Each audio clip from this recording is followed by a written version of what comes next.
right, let's make sure that everything is how it's supposed to be, because it's always a little different. Everything looks good. Okay, now we just wait for a few people to show up. Now we just wait for a few people to show up.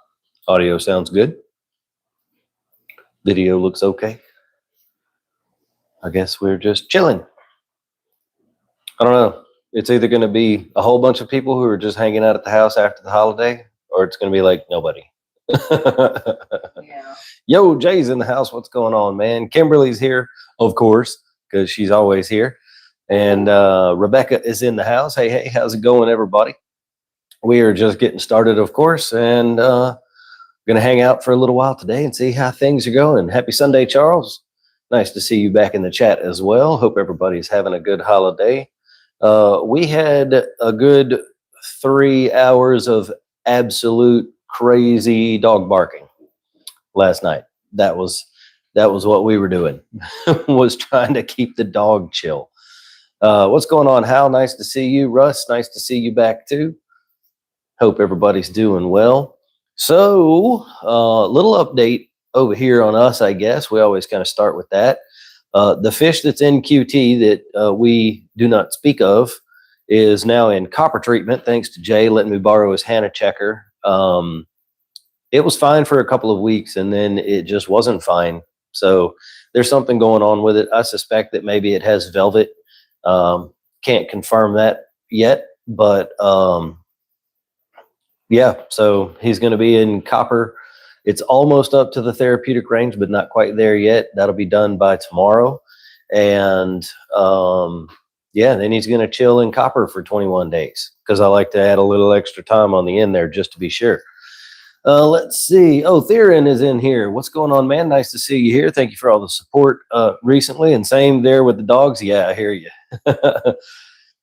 John, all your dogs were asleep? Yeah, ours was not asleep. He was. Yeah, we forgot to give him his special candy, and he was doing the Pupper 9000 around the backyard, barking at everything. So yeah, it's I don't particularly enjoy fireworks myself either, but he really wants to do some protecting.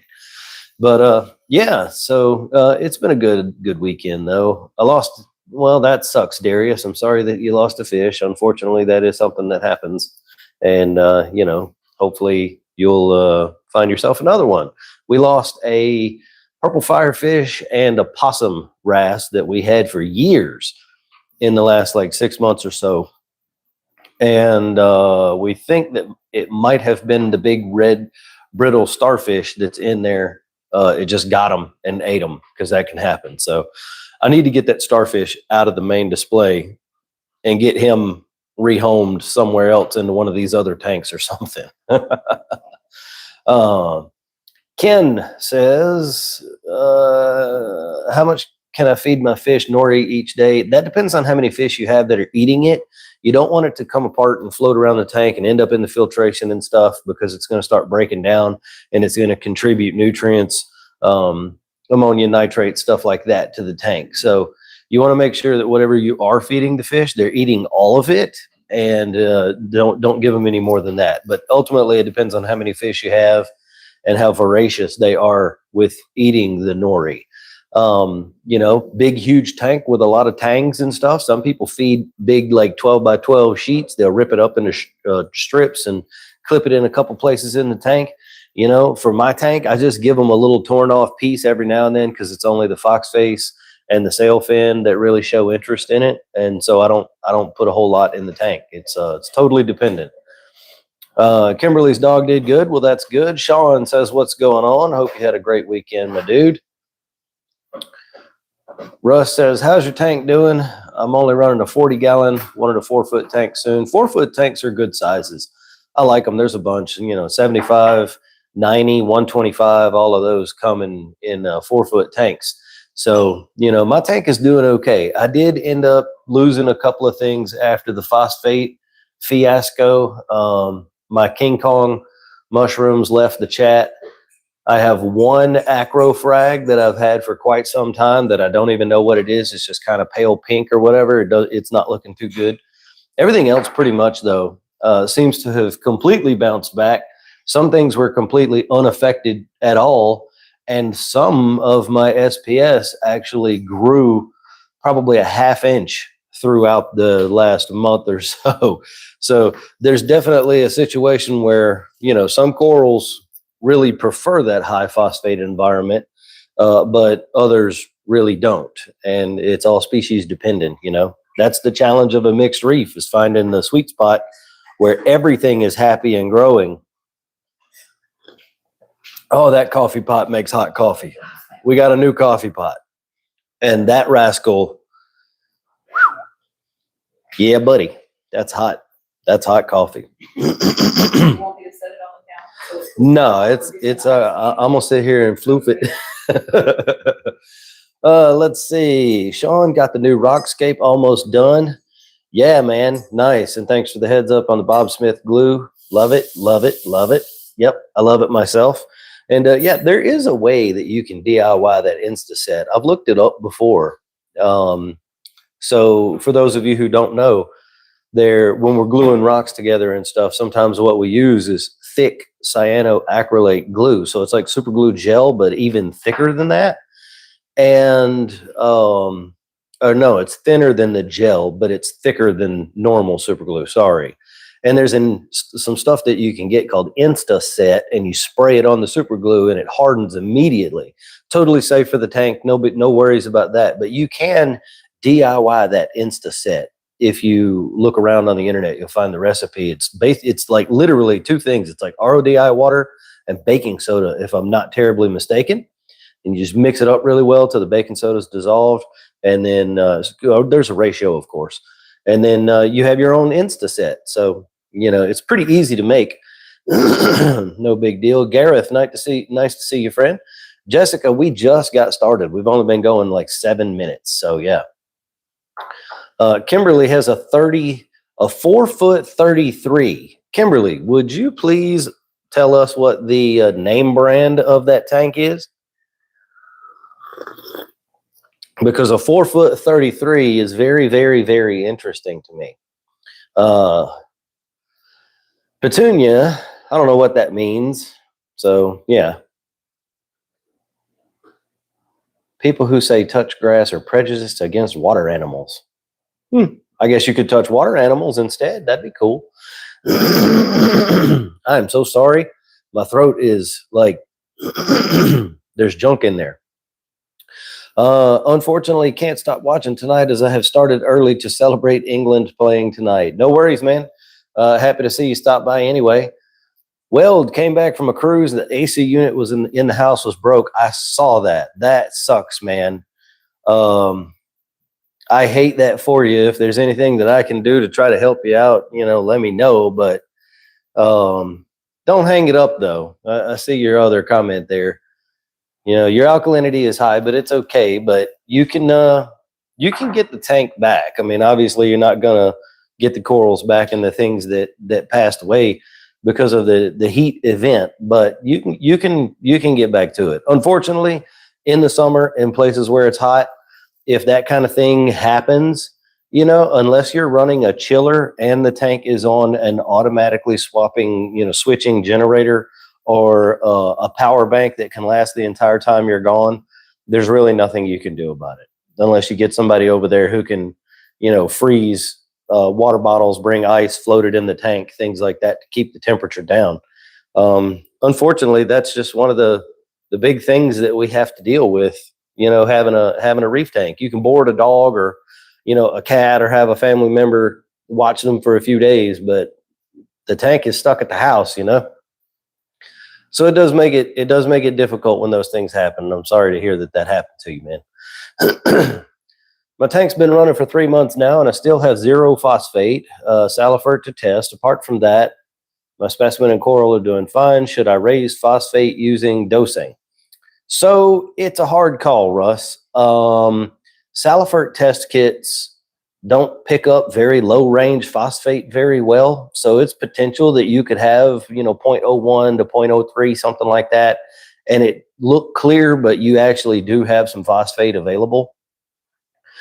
I caution against dosing a tank that's so new because bad things can happen. But if you used dry, dead base rock or whatever to set that tank up, it could be absorbing those phosphates, or rather, the bacterial growth is using up all the available phosphates to do what they need to do. So lightly dosing the tank is probably not a bad idea. There's a different products you can get for that. I use Brightwell, Neophos, or I make my own. That's the cheapest way to do it. I've got an article on my website, reefrookies.com. You can go to the education tab, to the reefing insights tab, look through those articles. There's one about saving money, and there's a recipe in there with links and everything to the products to make your own phosphate dosing solution. So that's an option. Generally, I would say just keep putting fish and corals in the tank and feeding it, and the phosphates will get there eventually, though. So, yeah. Rebecca says, I'm doing a rock. I guess you mean rock wall. I'm so scared to glue to glass and mess it up. So a rock glue to glass scenario is not going to hold long term. Anywhere the rock is touching the glass, you're going to want to use something like aquarium sealant, a silicone sealant. That's what I did with this rock here. This big structure that's just based off of this one rock here at the bottom, I flattened this rock off and I siliconed it to the bottom glass and let it cure for 48 hours before I started building these branches that come off of it. Now, I did glue this branch to the overflow, but this is plastic, not glass. Super glue is almost never going to stick to glass. So any place where those rocks touch the glass, I would recommend flattening the rock out a little bit and using silicone. You can lay the aquarium down on its back, and you can build your rock wall horizontally with it on its back, and then you can really make sure you have a lot of contact points. And then, put a towel in the bottom when you flip it back up. Be very careful nothing falls off. That's one way to do it. But yeah, rock walls are rather difficult in that way. What's going on, Fast Eddie? Nice to have you here with us. Thank you so much for joining the stream. Mr. Monks, yep, we had a okay weekend. Jessica says, I can't find the Fauna Marin product you were talking about. They may not have that at Aquatic Specialties. They probably carry Rowa Phos, ROWA Phos, and that one would be okay in a media bag and is probably one of the stronger ones that you could get that's just going to absorb the phosphates out of the water. So you might try that one. I'm sure they have PhosGuard, PhosBan, and they probably have a couple of other ones there as well. It really doesn't matter which phosphate media you go with to bring your phosphates down. They kind of all just work at different speeds. Some are faster than others, and that's basically one of the main differences. So as long as you can get something in there that's going to start taking those phosphates out of the water, that's the goal that you're looking for. Cherry says, pretty sure I have blue clove polyps in my coral QT tank. Oh, it's confined to about a quarter of the frag rack and some frag plugs. Before trying Finben with 3% peroxide, kill the clove polyps. So I would not be concerned about fenbendazole in a coral QT unless there is media in there that can absorb it. So if there's no rocks, if there's no sand, if there's no ceramic media or anything like that, you could do the fenbendazole. And then when that's done, you just do big water change, a couple of them, and you're good to go. The problem is that it gets absorbed and it takes months for it to release, right? So if that's the situation and you can't use it, I really don't think the hydrogen peroxide is going to get rid of the clove polyps. I have seen those things come back after all sorts of treatments. If it's just your frag racks, if it's like egg crate and stuff, honestly, I would take it out of the tank and throw it away. I don't play around with blue clove polyps. In fact, if I go to a store and look in a frag tank and there's any blue cloves in that frag tank anywhere, I'm not buying anything out of that tank, because all it takes is one little cell of a stalk that you don't see on a frag plug, and it's going to import cloves into your tank. And dipping does nothing. It doesn't take them off. They're a coral. Dip doesn't kill them, you know? So, yeah, that's a tough call. You may have to get the frag racks out. If they're not cheap and you want to keep the frag racks, then I would recommend getting them out, running them through a bleach bath, kill everything, you know, hose them off or pressure wash them off and get that stuff off of there. Kimberly said it's aquarium. Did you mean masters? Because aquarium matters sounds a little weird, but 48 by 13 by 12. It's an interesting size. Charles, my phosphates are running high at 0.21 using GFO. Don't want to use lanthanum due to having a filter roller, so can't put a 10 micron sock. Anything better than GFO? Rowaphos is going to be your best option. That's what I was just talking about a few minutes ago.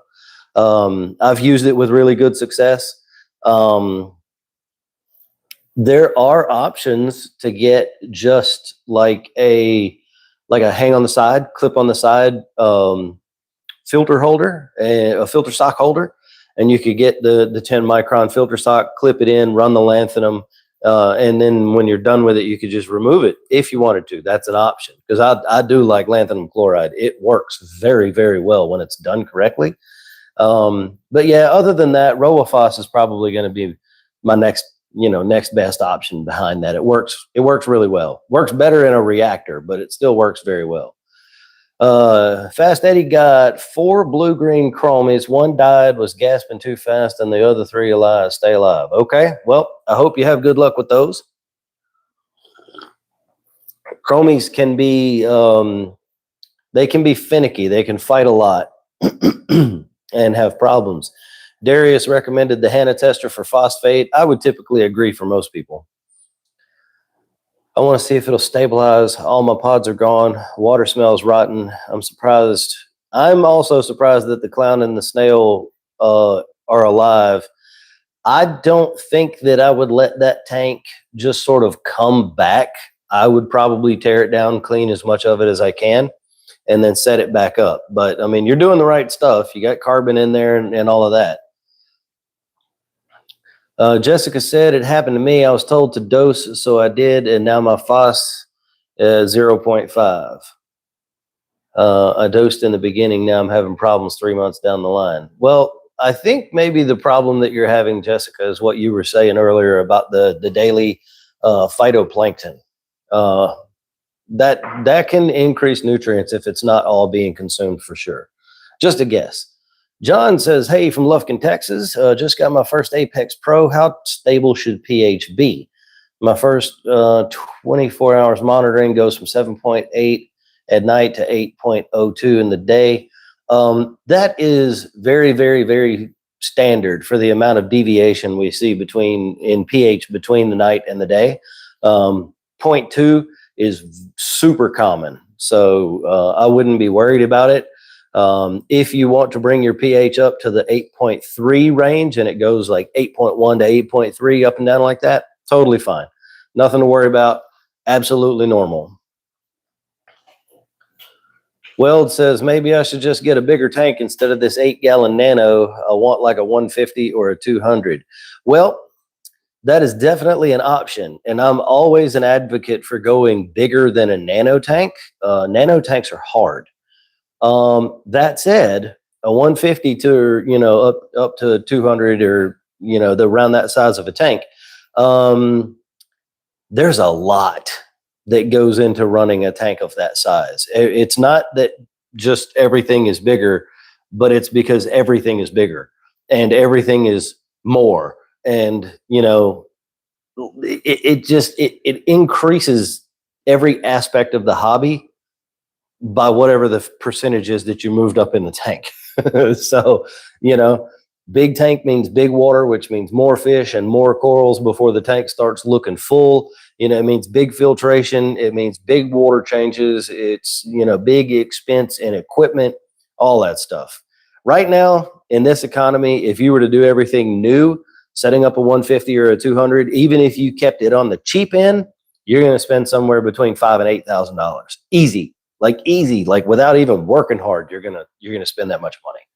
So Russ says, your fishes seem a lot. Do they have their own cave to sleep? Yeah, there's places like this is a big rock pile here. Several of them sleep there. A lot of the fish go behind the rocks and where they're up close to the thing. But that is the reason that I have a lower bioload in my tank. I don't have a lot of fish. I just bought my last sort of big fish that's going to go in the tank. We're going to put a couple of smaller fish back in. I want to get another possum wrasse and another firefish, and I need to get another bang-eye cardinal because my female lost her mate a while back. They had some eggs and he didn't make it. But yes, I'm keeping a lower bioload because I know my fish don't have a lot of places to hide at night. I got to keep it limited because that would be a problem. Weld says, when you get a chance, can you feed Redbeard's Reef, please? Yes, we will feed the tank in a little while.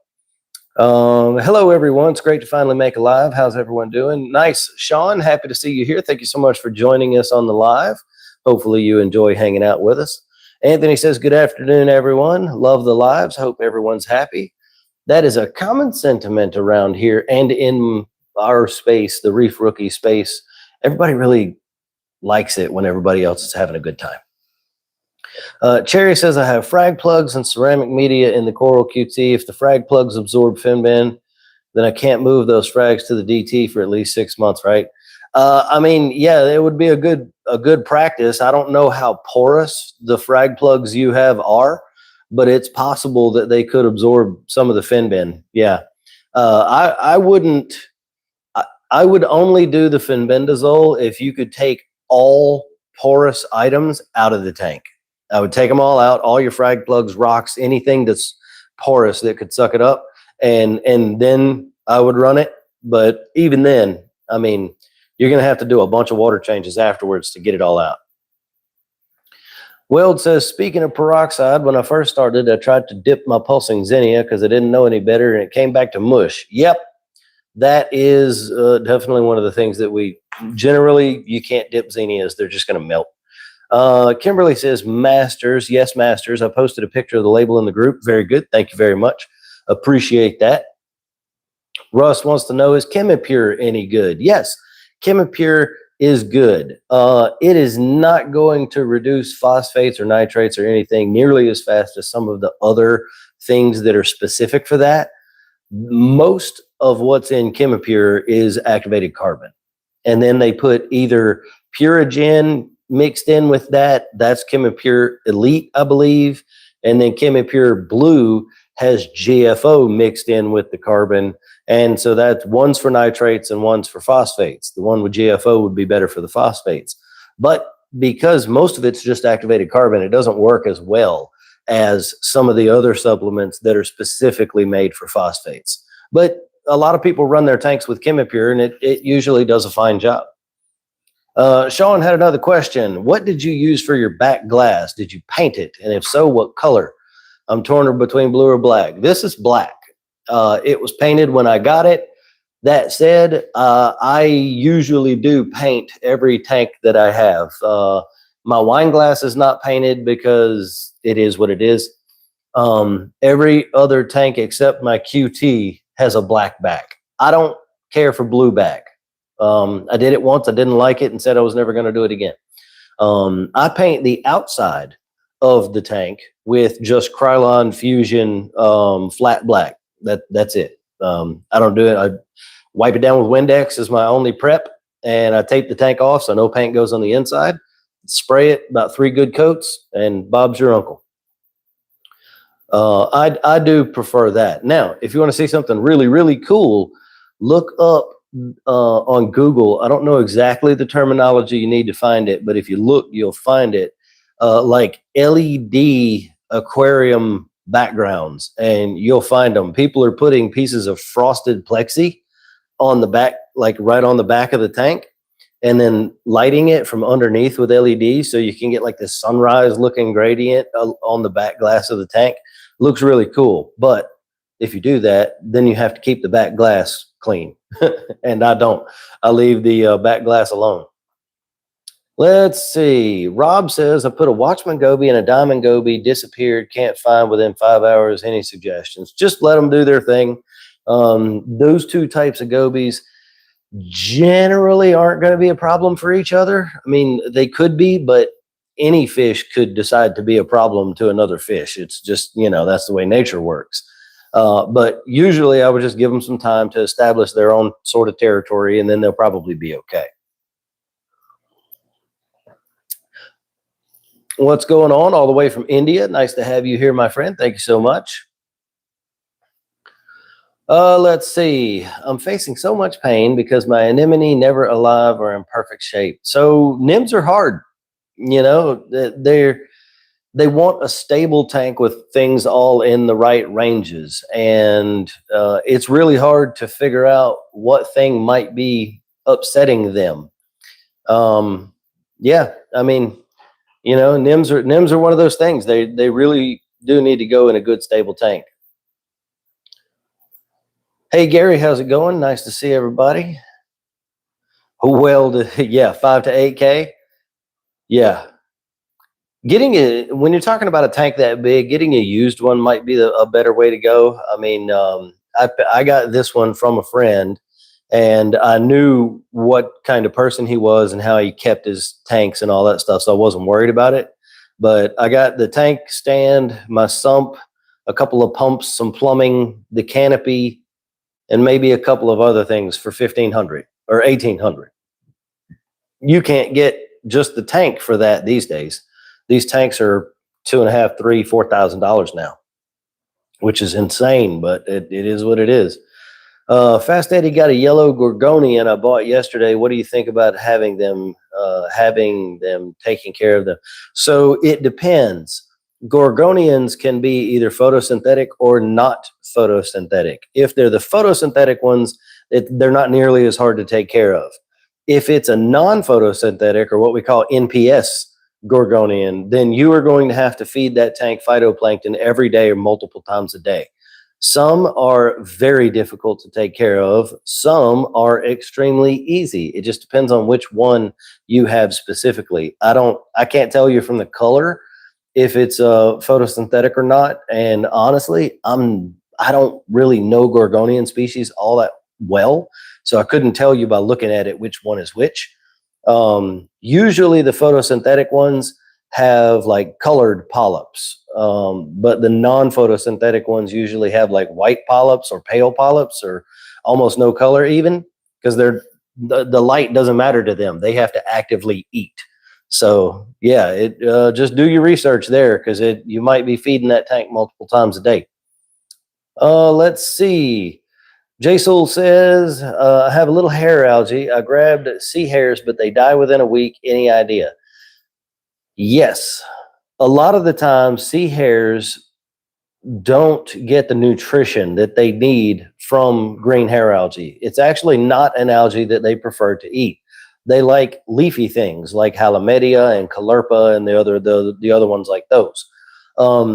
Green hair algae is rather non-nutritious. Also, you might have a situation where you have dinoflagellates on the green hair algae, and they could be toxic. So the sea hare could be eating the hair algae, consuming the dinos, getting toxicity, and dying that way.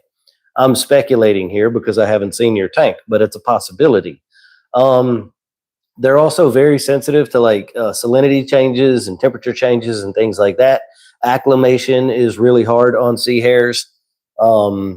I would not add any more sea hares to your tank.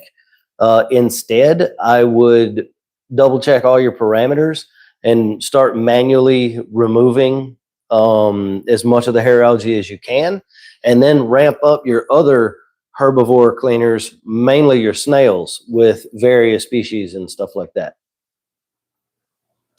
No, Weld, I have not put a Duncan over in the wine glass tank yet. Actually, I have not been buying any corals or anything. We have just been way too busy. The last corals that I bought were when we went to Rap Orlando. Bought some corals there and brought them home. Since then, we almost haven't had a day off. Like we've taken a couple days off here and there to really just kind of chill out or whatever, but it's been every single day since, honestly, since just before Reefapalooza Orlando. It's been absolutely crazy.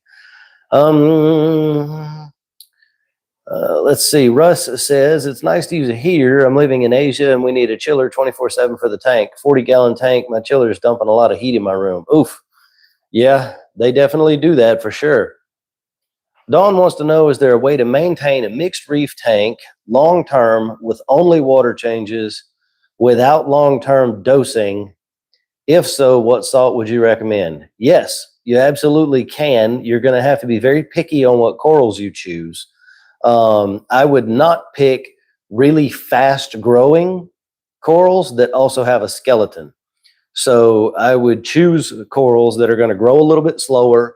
LPS and SPS probably wouldn't get many acropora because when they're really happy, they can grow really fast and they suck up a lot of calcium and alkalinity, magnesium too. That being said, you might find that early on in the tank's life, you can sustain it with water changes, but as the tank grows out and gets bigger and the corals get bigger and they start growing faster, that's not enough to keep up. But again, if you choose slow growing corals, then yes, it can be done. People have done it with fast growing corals too, but you always end up in a situation where you end up doing so many water changes to keep the nutrients up that it strips, to keep the elements up, that it strips the nutrients out of the water. Hence dosing, If I was going to attempt that, I would probably choose a salt that has the highest calcium and alkalinity content that I could find. Some of the time that is reef crystals, but it's very inconsistent. And so I don't trust it for that reason. Red Sea Coral Pro is pretty decently high in alkalinity and calcium, and there's probably some other ones I don't remember off the top of my head.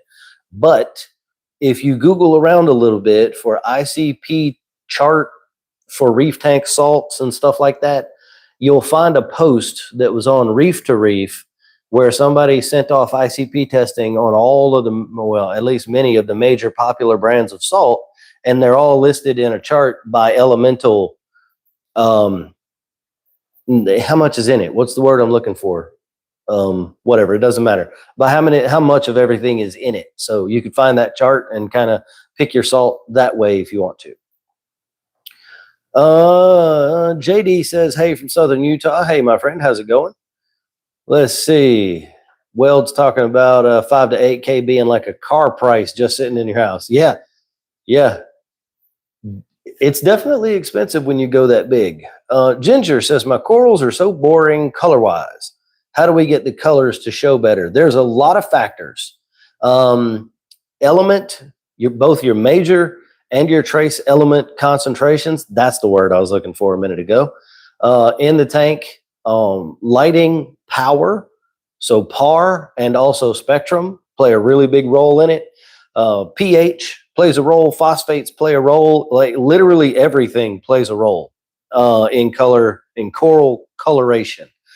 The big ones are going to be the lighting, spectrum, and power, and matching the corals to what they need to be in. So you could take a torch, for example, that looks beautiful under 100 PAR, put it under 200 PAR, and it pale out on you. So sometimes it's just as simple as moving the corals to the correct location in the tank to where they need to be to get the right amount of light that they need to have. Too much light makes corals turn white. They start to bleach out. Not enough light keeps them kind of dull and brown and the colors don't pop through. One thing that I would say as well is run more full spectrum lighting. We have gone very, very blue in the hobby, and we've come to a point where people don't even think that full spectrum lighting is important, but it is. Everyone who's ever looked at it has found that their corals grow faster, stronger, and with more coloration when you have periods of full spectrum lighting in your lighting schedule. So through the middle of the day, this tank actually goes pretty white. you know, so it's just a thing, but everything plays a role. There's not just like one thing that you can do. It's balancing the total system all together, and especially, you know, trace element dosing, because things like cobalt and barium and, you know, all of those other things that I always mention in my videos, those are elements that help impart color into the corals when they're used up. So, and then some corals just do have a base color and some don't. You know, some corals are actually just pale, and nothing you do will make them color up. So, you know, there's a lot that goes into it. J-Rod is having some trouble with GSP and Xenia, but my hammers and ACANs are doing great. Not so consistent on the water changes only. Rebecca likes Fritz Blue Box. So J-Rod, it's really hard for me to tell you what's going on there without knowing your water parameters and your lighting and all of that kind of stuff. Generally, GSP and Xenia like a dirtier tank. Hammers and Micromusa also typically like a dirtier tank. So if your nutrients are very low, that could be having something that's going on with it. Russ says, I had a D&D true seawater refractometer calibrated using Brightwell 35 PPT, and my tank show about 34 PPT, but if I calibrate using RODI, my tank is just showing 32.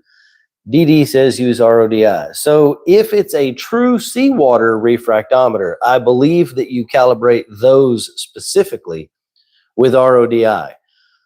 Most of what we get as far as refractometers in this hobby, especially if you get them off of Amazon or these other, you know, saltwateraquarium.com, stuff like that, unless it specifies that it is a true seawater refractometer, then it's probably a brine refractometer, and those need to be calibrated with a 35 PPT solution. But if yours is in fact true seawater and it does specify in the instructions that it is and should be calibrated with RODI, then that's what I would do. Yeah, it definitely matters. You're only doing soft corals. If you're only doing soft corals, do you have to dose? Is Diddy Aquarium's question. So probably not. It's a very big probably, because soft corals do still use the other elements, just not nearly as much as stony corals do, especially like magnesium and then the trace elements and manganese and things like this. So you may still need to dose a softy tank. But that being said, those things seem to be much less important to softies. You know, so you could probably get away with just doing water changes on a softy tank once a week and be totally fine. In fact, I know someone, a professional in the industry. I've been meaning to get together with him and do a video about this. He is running a very low maintenance softy and LPS tank. The only parameters that he ever tests for are nitrate and alkalinity. That's it. He doesn't even check anything else. It's a beautiful tank, but he also very much knows what he's doing, and he can look at his corals and read them and know if something has changed and something is out of whack. But yeah, you could probably get away with a softy tank without anything but water changes for a long, long time. I wish you would do a video on light spectrum and coloring. So like how light spectrum affects the coloration of the coral. That would be a very in-depth technical video. And probably would be a video that would be better if I brought in someone who is an expert in that part of the industry, which I'm not going to say isn't going to happen. I just haven't reached out to anybody to do that yet. It would be interesting, though, to do that, because someone who really studies that, like Chris from ACI, I think he really goes heavy into that. And there's another fella, too, that I'm thinking of, and I can't recall his name. Yeah, interesting, though. It's something that I've wanted to do, but just haven't got there yet. So Cherry's talking about the clove polyps. If I throw out my frag rack and all Zoa frags from the quarter of the rack that's infested, can I keep my LPS and SPS that are on the other side of the rack with no clove polyps? I mean, yeah, you can, but again, all it's going to take is 1 or 2 cells of those clove polyps to end up on one of those frag plugs, and then they're going to have it too. So it's a tough call, but yes, you could do that. I know people that have had to tear down entire tanks and sterilize the whole tank to get rid of cloves. So especially if you're farming corals to sell to people, if you have cloves in that tank, I would not cut any corners in trying to get rid of those cloves. Everything that doesn't look affected would come out of that tank immediately and go into a QT tank. That tank would get basically torn down, everything cleaned, everything sterilized, pipe cleaners run through the pipes to get anything that's in there out. I would probably personally, because I've dealt with them and I hate clove polyps this much, I would tear the whole system down, fill it up with fresh water, dump in a couple gallons of bleach and let it run for a week like that. I hate them that much. I don't want clove polyps anywhere near my house. So I would take no chances, especially if you're selling corals to people, because if you give someone clove polyps who has $10,000 in acros in their tank, and they can verify that those cloves came from you because for whatever reason, it's not going to be good. So if you're selling them, I would definitely not cut any corners in trying to get rid of them, even if it costs you some corals. J-Rod wants to know if anybody has an issue where GSP will randomly close up. Yes. I have a strong dislike for GSP. I had a NEM disappear. Could it be releasing toxins? So anemones don't really have toxins. They have stinging cells, which, yes, if an anemone dies in the tank and gets chopped up by a wave maker, stuff like that, those stinging cells, they're called nematocysts.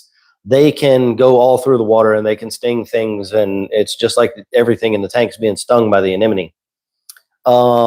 So yeah, I mean, that's possible that it could happen, but GSP will just close up for no apparent reason for days or even weeks at a time. And then you'll wake up one morning, the lights come on, and hey, it's back. It just does that. It's just one of the things that it does. All right, we caught back up to the comments. Let's see. Weld says, I can't even keep GSP in my tank. Well, GSP is not one of my favorite things, for sure, because like I said, it's very finicky. It is a decent coral to start with because it's super easy to care for, but it sort of has a mind of its own. So anyway, well, if any of you are here who don't know who I am and you're enjoying the stream, go ahead and subscribe to the channel. I'm Logan. I run Reef Rookies. I don't have my shirt on today, and that's okay. The most respectful reef keeping community all over the internet. You can find all of the places that we hang out at my website, reefrookies.com. That pile of cloth over there looks like a pile of banana peels. It kind of does. Yeah. But so anyway, check the website for all things Reef Rookies. You can find the Facebook group. I have a TikTok and an Instagram that I'm not super active on. We have a Discord server. I sell 3D printed reef tank gear. I have merchandise like shirts and mugs and hats and things like that. And all that stuff can be found from the website. I also do one-on-one consultations. Those are paid. We can talk about your tank for an hour and figure out a game plan. We have a weekly Zoom chat that's much like this live stream, but it's limited only to 10 people. That is also paid. You can find all of that stuff under the support the mission tab on the website, as well as other ways to help support the mission and keep me able to continue doing this for everybody. Fast Eddie took out his skimmer because the lid won't close because the skimmer. Is it true that I can get an algae outbreak because all the dust going inside my tank? So how do I want to put this? Anything that goes in the tank at any time can create a problem. Almost nobody runs a tank with a sealed lid on it. it's generally not a problem, but it also depends where you live. You know, if you live in somewhere that has a very high dust content in the air, then it could potentially cause an issue. But I mean, generally speaking, I would say probably not, but that's a really hard question to answer, you know. It depends on what's in the air in your home around and what's in the environment even outside your home. Some people have cyanobacteria blooms every year when the trees start releasing pollen. It's just one of those things that happens, you know. But no, I don't think that you're going to have any major issues. Let's see. I took out my skimmer because my lid won't close. So yeah, I mean, I would probably put the skimmer back and take the lid off. I think the skimmer is more beneficial to you than the lid is. Houthi says, "I've only day 8 of copper QT. Yesterday I got a blue tang that died last night, I assume due to ammonia. How do I ensure ammonia doesn't creep up other than a hang on the back preceded and water changes?" So when you're QTing a fish, depending on which copper you're using, you can use C-Chem Prime to keep ammonia detoxified. You have to add it every day or every other day because it's done after 36 hours. But water changes are the main way that you manage the ammonia in the QT tank, which is why most QT tanks need to be rather small. You don't want a big one. You want a smaller tank. And so in my QT tank, when ammonia hits 0.10, I go ahead and start prepping a 50% water change. If you're copper treating the fish, you have to pre-treat the new water up to the therapeutic level of copper before you do the water change, because you cannot let that copper level drop below the therapeutic level. So yeah, if you're using cupramine, you cannot use the prime because it will almost instantly convert the copper in cupramine to a toxic form, because that is a non-chelated form of copper. I believe I have that right. It is that product. It is cupramine though. So like copper power is chelated, and you can use it with prime because it doesn't do that. So prime helps. It is not the end all be all, right? Most of the time, the ammonia in the QT is going to need to be removed physically with a water change. What is the disposition and diet? Do they eat pests of opossum wrasse? So they are super chill fish. They're very chill, very peaceful. They're a little bit cryptic. They like to kind of hide in the darker spots in the tank. They're not really like a very curious fish. Like they're not going to be up in the glass looking at you like some of the other fish will, but they pick at the rocks all day long. Their temperament is extremely peaceful. They're just a very chill little dude. They'll eat frozen mysis and brine. They might eat some pellets if they're very small, but most of the time ours was eating the frozen stuff. And they'll pick at the rocks for like copepods and things. And they're very cute. And Sandy said that they're very cute. They are cute. They have a long snoot. Irabe, did I say that right? Says, "You've saved my tank a few times now. I've had a bad brown hair algae outbreak and 0 nitrates and phosphate. Should I keep on trucking or dose nutrients?"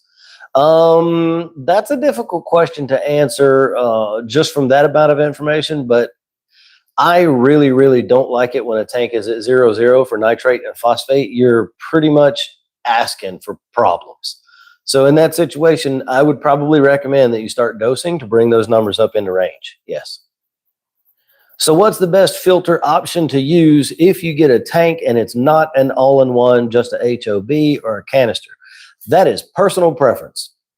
I personally prefer having a sump.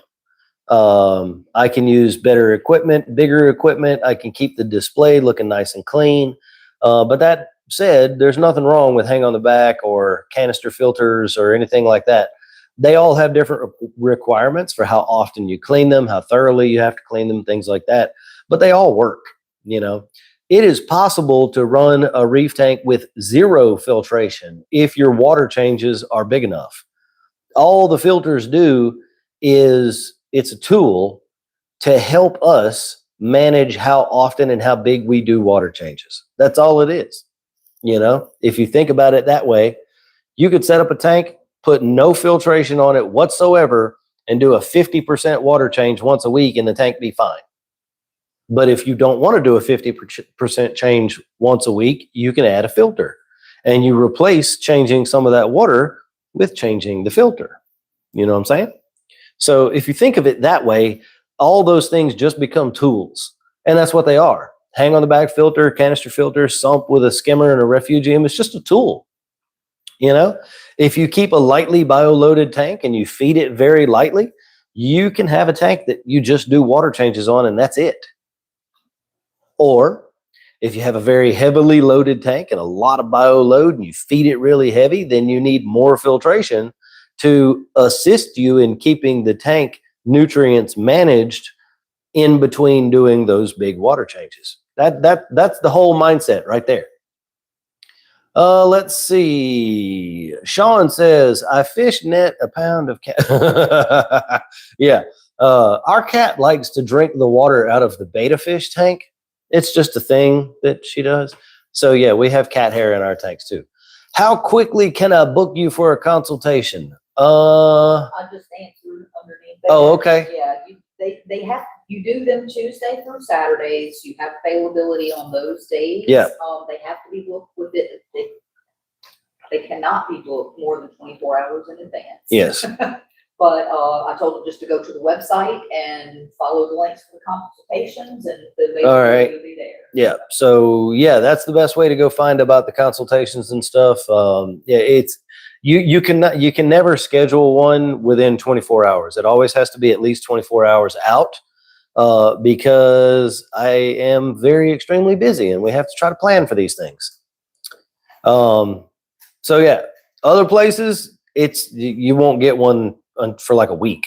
So right now I'm still able to do them that quickly. Also, great beard, by the way. Thank you very much. I'm quite proud of this because for a large portion of my life, I was not able to grow one. And some things changed and now I can. So that's pretty cool. So what else is going on, everybody? Is everybody just really tired and just chilling and you got this thing on the phone and you're just listening? Bobby Parrots said hi. Well, hello back to you. How you doing? Yeah. Yeah, it'd be a good time for a tank tour and to feed the tank. Let me go put my coffee down. I'll be right back.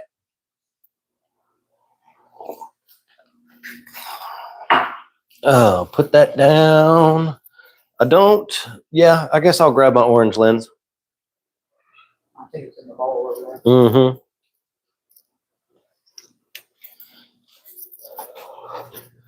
Some of my corals have been looking absolutely fantastic after the big phosphate spike of 2026. That's what we'll call that. So let's do a tank tour first, and then we'll feed them after that. Oh, we got some comments now. He pulled his hair and put it on his chin. Yes. Maintenance day while you listen. Very cool. Have you ever used hermit crabs wild caught from the Gulf of Mexico? No, I haven't. And you could not pay me to put anything in my tank that came out of the Gulf. There's just too much stuff. There's an entire dead zone in the Gulf all along the coast of Louisiana running over to the coast of Texas because of the toxic crap that's coming out of the Mississippi River and going into that area. There ain't no way that I would put anything in my tank out of the Gulf. Florida Keys, that's a different story. Yes, I have things in my tank from there. Let's see. Debating on what to do with the Nano Man. I kind of want to siphon the sand and clean it, but I have nowhere to put my clown and snail. You could put those in a bucket, QT them temporarily while you get the tank all cleaned up. That'd be fine.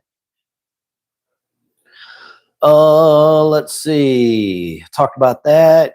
JJ in Key West. Come Monday, I think I'm going to get my first couple fish. Awesome. Happy that you're getting there.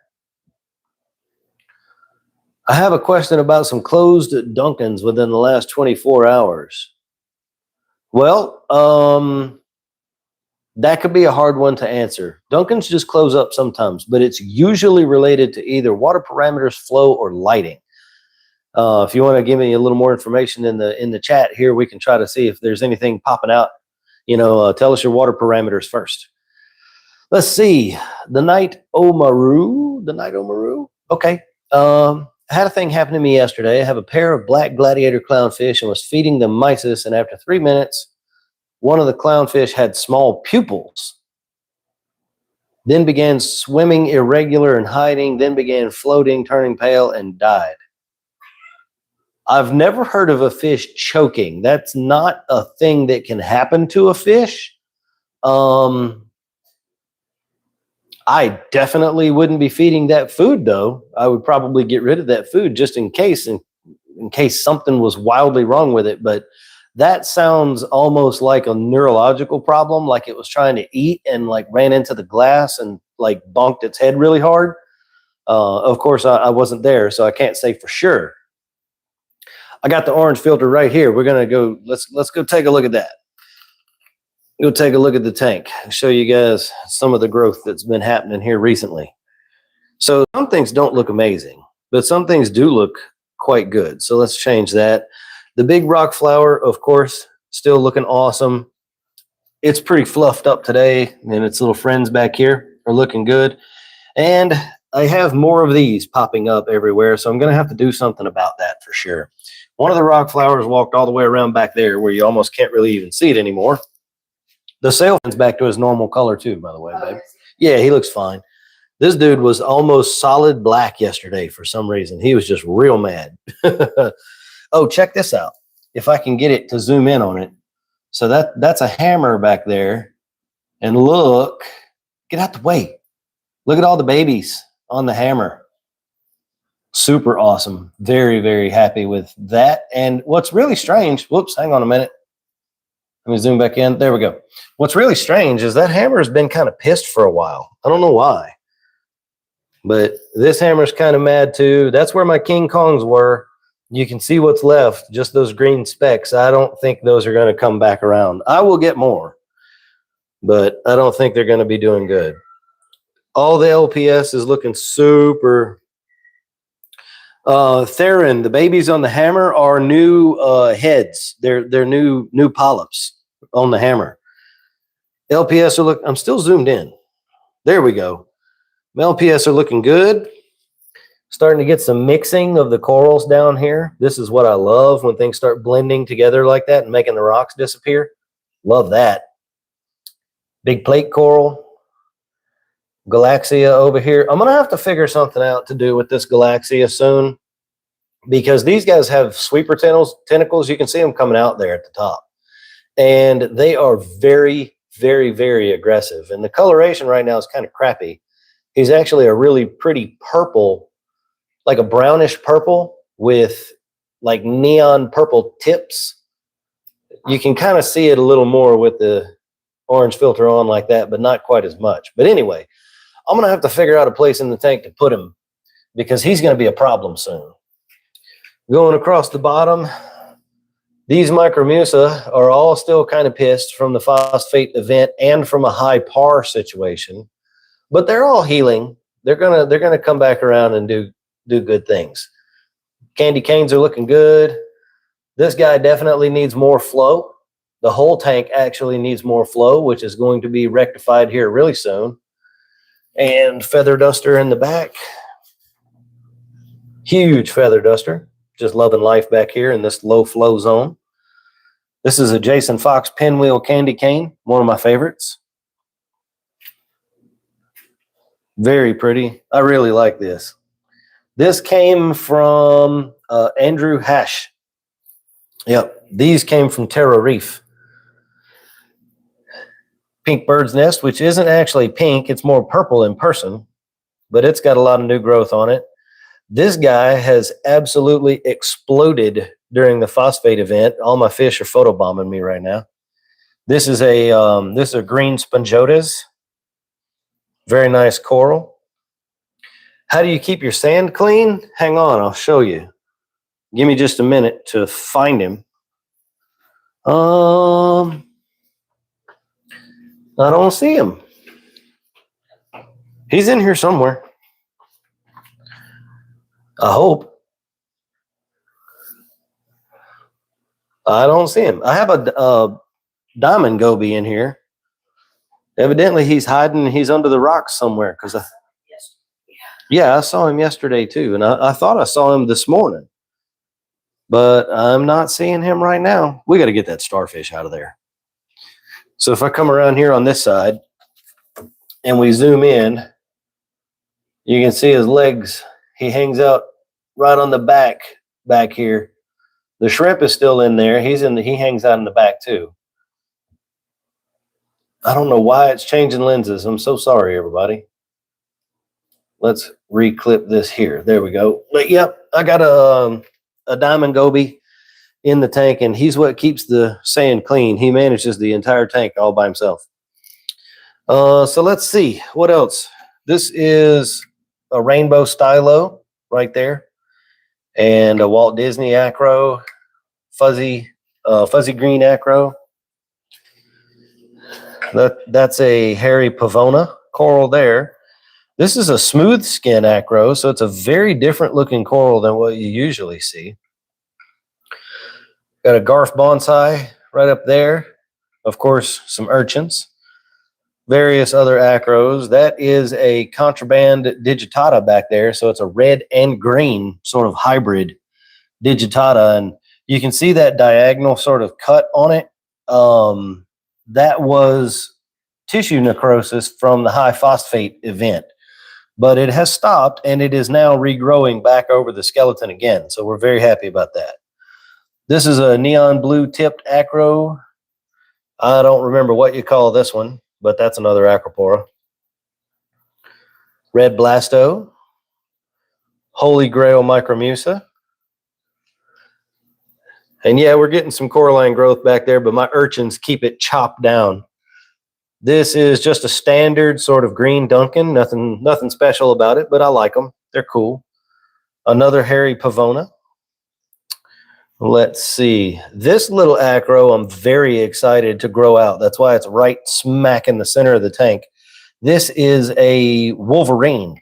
So it's going to be bright yellow with the skin, but the polyps are like a fuchsia red, fuchsia pink color. It's going to be gorgeous once it gets big like these and like that bird's nest over there. Once it gets big like those, it's going to be beautiful. That is a slime ball on the back there. I glued that frag plug to the overflow, and that thing is going to eventually cover this and the entire overflow on the whole tank. And so let's see what else. Right in front of the bird's nest right here is a dragon scale. And then that bird's nest actually grew out of this tank here. This is my wine glass tank. And there's some SPS in here you can see poking out right there. And there's a stylopora back there, purple stylo. And it's a little messy right now. There's a harlequin shrimp in here, and he is very hungry. I need to go get him a starfish.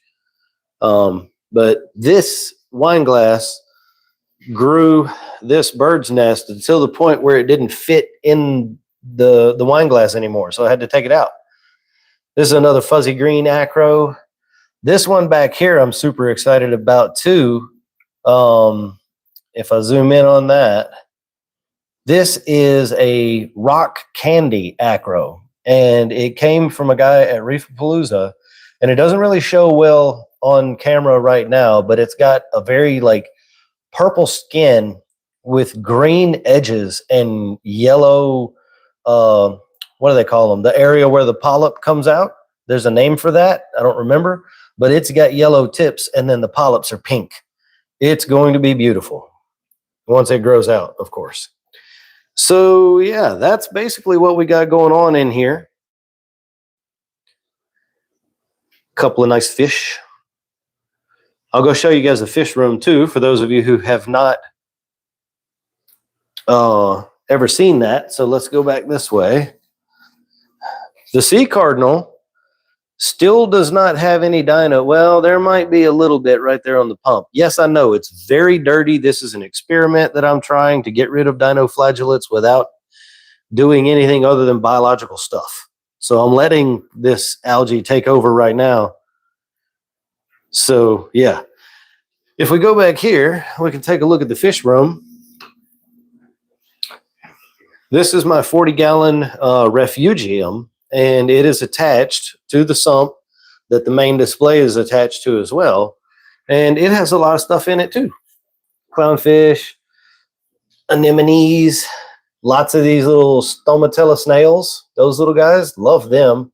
And yes, tons of aptasia, which is where my aptasia problem's coming from. This is an alardi clownfish, and we have a sailfin molly in here too, and lots of macroalgae and stuff. It's on an opposing light cycle from the main display, so the lights on this one come home at night. And then the sump, of course, and command central with all the stuff that goes along with that. My locker with all my crap in it. I can't get it to zoom correctly, you guys. There we go. And yeah, so the fish room's always a mess. This is my dog Minus.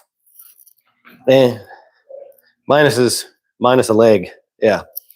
So let me put this back up here. Oh no. Sorry. Hope that wasn't loud for everybody. Let me do this. And I'm going to go back and answer everybody's questions that y'all had while I was doing the tank tour here in just a minute. Make sure I don't miss anybody. I'm running, these are Delua Illumagic X4s. The lights are. This is called the SPS Beast Mode Bundle, or Beast Bundle, yeah. Oh, let's see. This is the fish food that I'm using. I know it's backwards, but you can still see it. It's DKI Easy Reefs, or DKI Marine Pellets from Easy Reefs. All my fish love these things. Even the Bang-Eye Cardinal, who normally doesn't eat pellets, eats these pellets. He's down in the corner right there. So yeah, fish go crazy over these things. They stink. Phew, God. I got a little more than I should have. Yeah, these they stink. But these are very, very, very high quality pellets. They're extremely nutritious. So you don't have to feed your fish nearly as much. I actually want to get more of these because it's one of the best foods I've ever used, if I'm being honest. All right, let me clip my lens back down here. Go get my coffee. Actually, I'm going to go top my coffee off.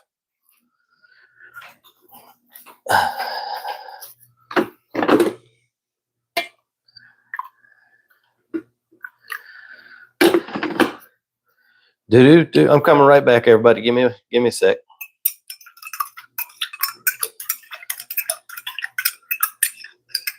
Ain't nobody sleeping tonight.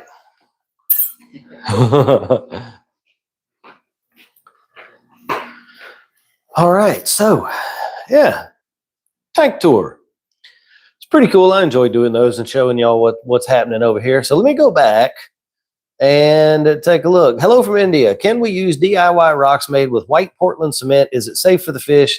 Any stability issues? Yes, you can. However, unless you do something to increase the porosity, they're not going to be very porous.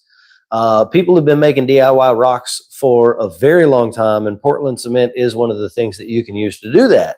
But just do enough research so that you know how to introduce porosity into the rock.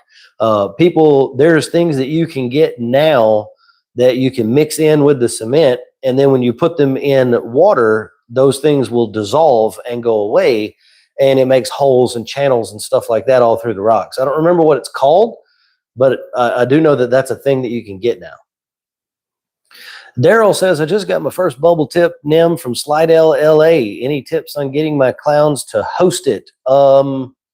What's up, neighbor? Which store did you get that bubble tip from? I'm just curious. If it was Slidell, it would have had to have either been Petco or Delta Pets, unless you got it from a hobbyist. But anyway, I'm not in the camp of people who force that interaction between a clownfish and an anemone. I let it happen naturally if it's going to happen. Sometimes it doesn't happen. My clownfish do not care at all. The ones in the display, my black storm clownfish, that guy right there, and the other one, his friend, they don't care about the anemone at all. They've been in the proximity of several of them, and they don't care. it does depend on what species your clownfish are as well, and what species the nymph is. Some are more compatible than other ones.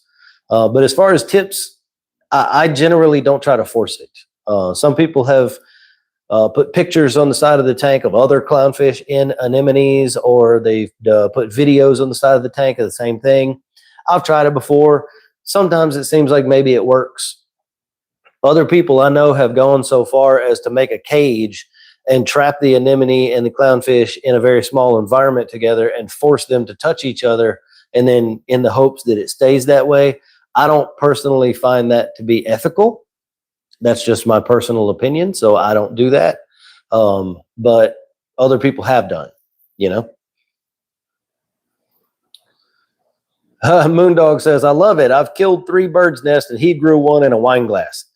The main thing that is making that wine glass work is that I don't have a clue what the parameters are. And I know that goes against everything that I teach, but that tank has a very deep sand bed. Almost half the volume is sand bed.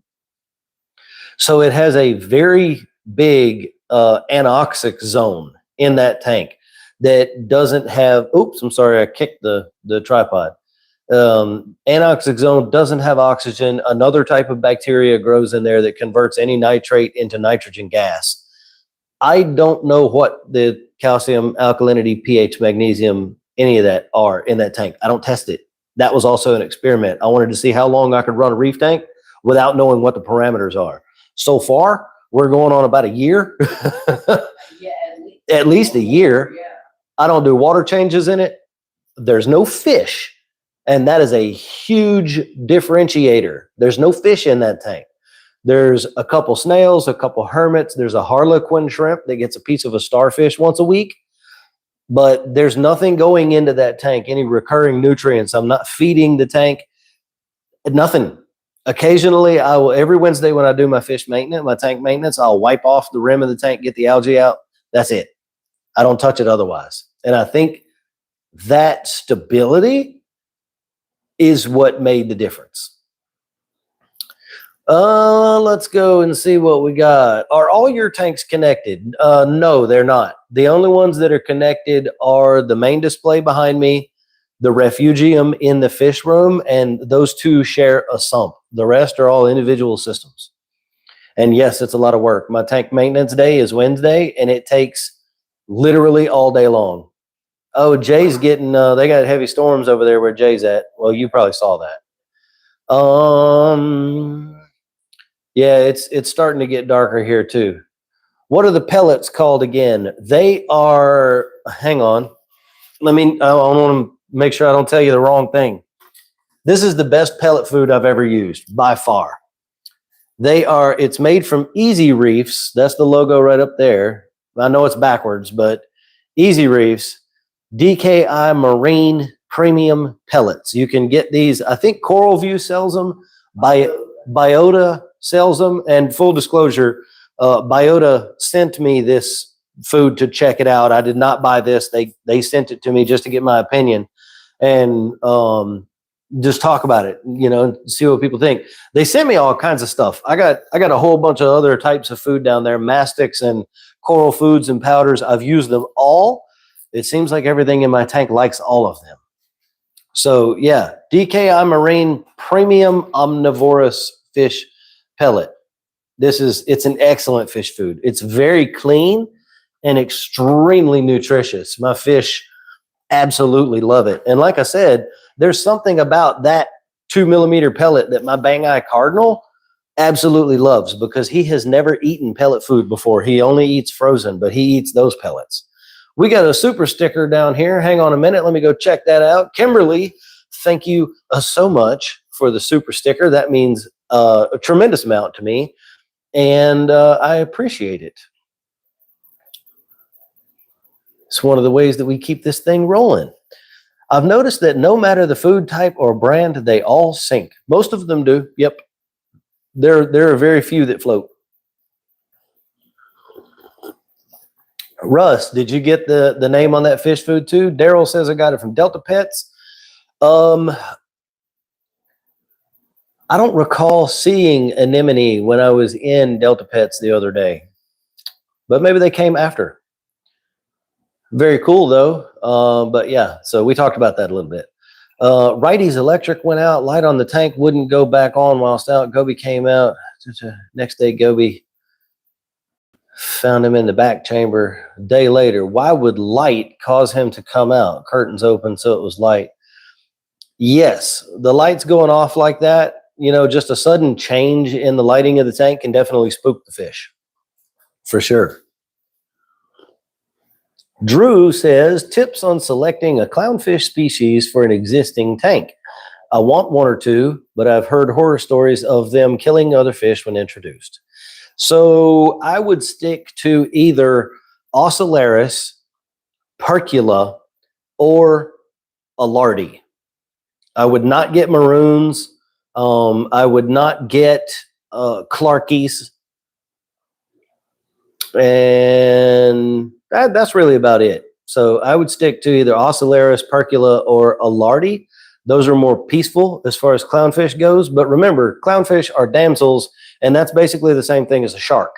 So that's not a biological fact. That's just me being silly.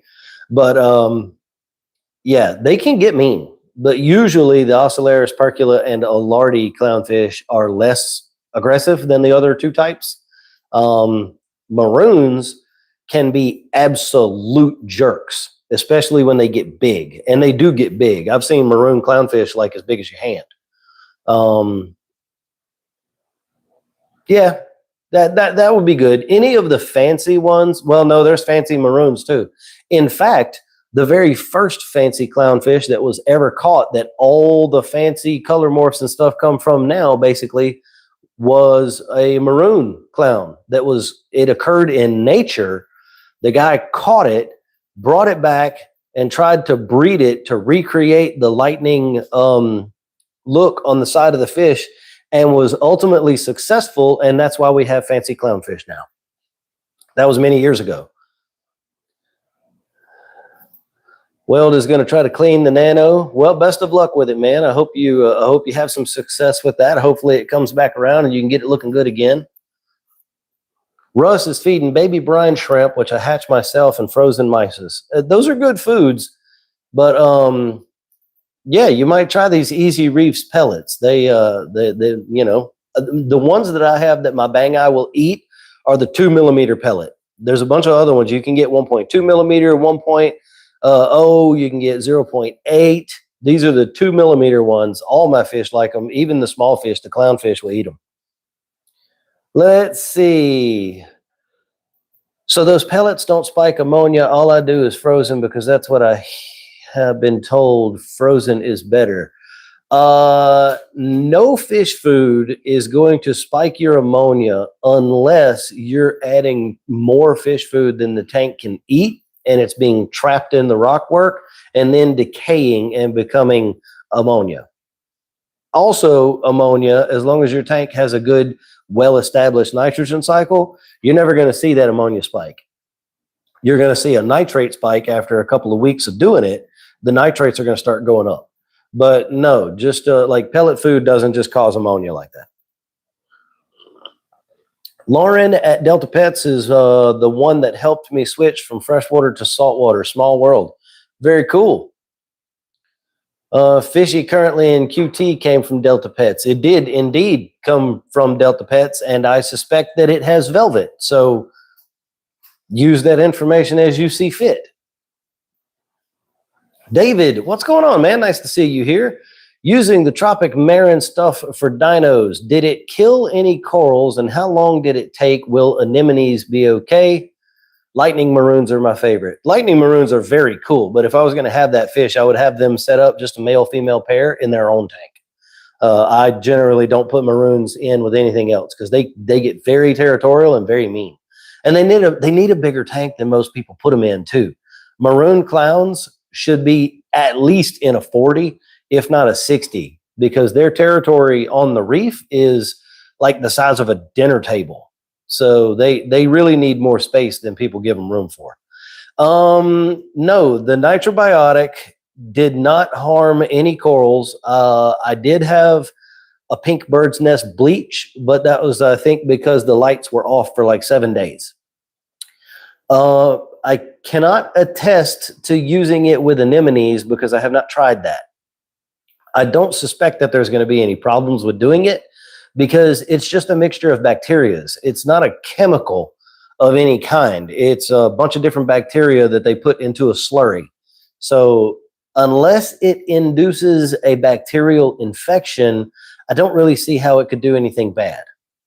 So yeah, we'll just leave it right there. I think it's a pretty good product. Willie, yeah, clowns are the classic Neapolitan complex, but in a fish. Yeah, they're freaking mean, man. Cedric, what's going on, my friend? Happy to have you back in the stream with us today. How do you feel about tangs in a 30-gallon cube? Nope. Let me finish reading. For a limited time, I'm looking to upgrade to a 150 in the next year. I would wait on putting any tangs in a 30-gallon cube. That's a very small amount of space, even for a baby tang or a small tang, unless it was like really very small. If it was like 3/4 of an inch, like it's still a baby, then I'd be okay with it for a while. But I generally wouldn't do it with any tang. There's just not really a tang that I'd be comfortable with that. You could get away with, for the short term, with like a 2-spot or a bristle-tooth tang of some kind, because they don't get but about 4 or 5 inches when they're fully grown. When you get them from the store, they're usually 1.5 to 2 inches. That would be okay for a while. So if that was one of the ones you were talking about, I'd be all right with that, you know.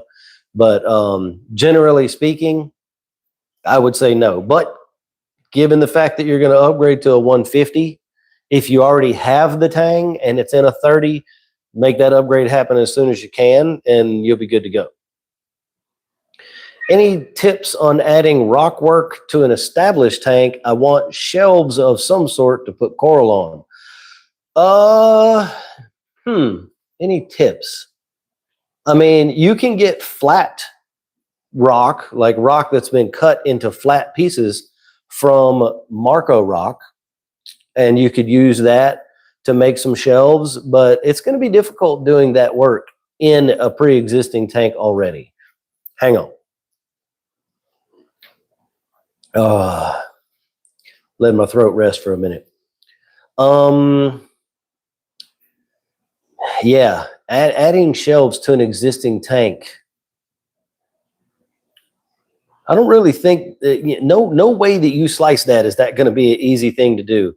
It's possible you could lift up some of the rocks and put a shelf there and then set the rocks back down and kind of wiggle it around and get it to lock in and make it hold. You could use the 2-part epoxy stick putty that you smush together, and then you can use that to lock it in place. You can do that underwater. It takes a while for it to dry, a few days, you know, but if you support the rock until it dries, then you can remove the support and maybe it'll be there. Yeah, there really isn't an easy way to do that, unfortunately. David just changed all of the lights changed all my lights to the Pop Bloom 115s on the 125. You had XR30 Gen 3s. The new lights are amazing. I love the shimmer look. Yeah, you're going to get a lot of shimmer out of those Pop Blooms. It's because they're a pinpoint light source. So all the light's coming from a very small area, and if the more surface chop you give to that tank, the more shimmer you're going to have. And the more, how do I put this? So not just surface agitation, but actual chop up and down to the water. So if you put like a gyre in there, put it on wave making mode, and you have a 3 or 4 inch wave going across the top of that tank, which most people's tank can't do that anyway. But if you had that in there, that's going to make the shimmer stronger. It'll look more like what you see in a swimming pool. When the sun is shining through a swimming pool, it'll look more like that. It's super awesome. Metal halide was the absolute best for shimmer back in the day. Tim is in the house, super late to the party, but you're here. Well, way to make an entrance, my friend. Oh, we got a super sticker down here. Russ, very nice. thank you so much for that super sticker. I appreciate that very much. It means a lot that you guys choose to support us in that way. Without you and your willingness to support the Reef Rookies mission, this would already have been over. And like, I'm not even kidding. Without your guys' support, we would not have been able to continue to this point where we're at now. It would have been done and finished and gone already. So that's very cool. And thank you very much for that support. I appreciate it. And so does my wife and my kids and our 3-legged dog Minus and all my fish tanks and the squirrels in my backyard and everybody. And probably my neighbors because, you know, we get to cut our grass and stuff. So yes, thank you so much. Sean was wondering about the nitrobiotic. Do you have to do the blackout part? So I put the nitrobiotic in the tank for 3 or 4 weeks. And while I saw a reduction in the amount of dinos that were in the tank, I never saw, they never went away. And so I did the blackout part and they went away. And we've been back now from Reef Retreat for about 2 weeks. And I think there's some dinos showing back up. So I don't think this is a gonna fix the problem forever type of situation. But I think it's a really good tool to have when you're trying to fight these guys. So there's some stringy, bubbly stuff happening in the tank. But again, I'm not maintaining this tank at all right now. It's basically just running. I'm not doing water changes. I'm not checking the parameters. None of that, because I just want to see what nature is going to do, basically. And right now there's some algae in there. I don't know what kind of algae it is. It kind of looks like hair algae, but it's in sort of cotton ball shapes. And it's really easy to pull it. You can just lift it right off the rock. Like it's not stuck down very hard. So I'm trying to see if the algae is going to maybe outcompete the dinos and see what happens. So I'm running experiments over here, but I'm going to tell you guys what I found. And I did see a huge reduction in the amount of dinos that were in the tank using the nitrobiotic. But if you have corals in your tank, I would not do a 7-day blackout like I did. I would 3 days, absolute max. And then I would not go full 100% schedule when you turn them back on the 4th day. I would go 50 and then 75 and then 100 over 3 days after that blackout. Willie, my female headbutts and bites me, and she's not even 2 inches yet. Yep. They're very cool and doggone clownful. We got a YouTube channel member, everybody. Drew Richardson got a Clownfish supporter membership. Thank you so much, Drew. I really appreciate you and your willingness to do that. In case you didn't know, you can become a YouTube channel member. I also offer this on my website, which doesn't go through YouTube. You can click the support the mission button on my website, reefrookies.com. And you can choose a recurring membership. The tiers are exactly the same between YouTube and the website. What you get for signing up as a member are exactly the same between the 2 spaces. So you can do it here if you want to, or you can do it there if you want to. So either way is totally awesome and very cool and much appreciated. No doubt. Thank you so much. I can't say any more than that, really. Have you ever had a symposium coral? I have not. That's one of the few that I have not ever had. If so, do you know how it grows? Mine just had some white squishy blob on its side. Is that like the skeleton expanding? Can't say. No, anything that's white squishy is not going to be skeleton. Skeleton's going to be hard for sure. That is one coral that I actually don't know that much about. I've never looked into them that much. It's not something that I've ever really been too interested in keeping. So I would have to do some additional digging for you on that one. And honestly, by the time I got done digging, you probably would have found the answer. But having said that, make a post in my Facebook group and tag Salem Clemens and Andrew Hash and put some pictures of the coral. Show us what it looks like and what you're seeing and stuff. Those guys probably would be able and willing to help you out. What can I do? My nitrate are at 0. The only thing that we can do is either feed the tank more, which I don't really like doing because that sends phosphates up too, or you can dose nitrate to the tank. There's a bunch of different products that you can get. Brightwell Neo Nitro is one of the best. It's one of the most commonly used ones. I make my own DIY nitrate solution, and also phosphate and calcium and alkalinity and magnesium too, and coral snow. And the recipes for all of those things, there's a video here on YouTube about saving money DIY reef keeping, or you can go to my website, reefrookies.com, education, reefing insights, and then find the one about saving money, doing DIY stuff. And there are recipes for how you can make all that stuff yourself. But yeah, MotoFix, you're probably going to have to dose nitrate to that tank to get them up from make them non-zero.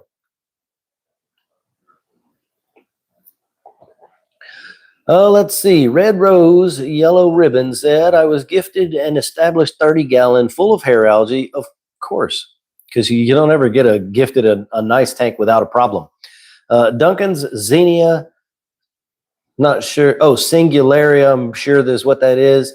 It had a Chromis, Fancy Clowns, and a Gold-Faced Goby macro algae, no testable nitrate. I'm struggling to dial in the lighting and get my baseline established. Yes. You and I would have to have a bit of a longer conversation for me to give you all the information that you need for all of that. I do consultations. They're on the website under Support the Mission. You can find that info there. If that's something that you're interested in doing, we can do that. However, that said, the first thing that I would tell you to do quickly is try to manually remove as much of that algae as possible, and add more cleaners to the tank. Snails and hermit crabs, especially red leg hermit crabs, and Trocus snails. They help a lot with green hair algae. And yeah, but if you want to really go through the entire system and sort of get all the information you need, and we have a big conversation back and forth, I offer that on the website. Let's see. I had salinity go up to .030, and I'm stumped why. I did a water change as I thought Candy Tree was sulking due to too high nitrate, phosphate, no change. Only put back salt water I took out when I got new coral. So the only way for salinity, well, okay, number one, it could be an incorrect reading with the device that you're using to measure salinity. That's a possibility. The only way that salinity goes up is if we add more salt back to the water than was there to begin with. It cannot go up in any other way than that. So when you did that water change, or when you took it out when I got new coral, when you did that, if it wasn't exactly the same amount of water going back in, it could have increased the salinity, because that's the only way it goes up. Or your water in the tank evaporated and the salinity by concentration went up. Everybody hang on just a minute. My throat is cooking. The coffee ain't helping. Yeah, I'm going to have to get a cough drop.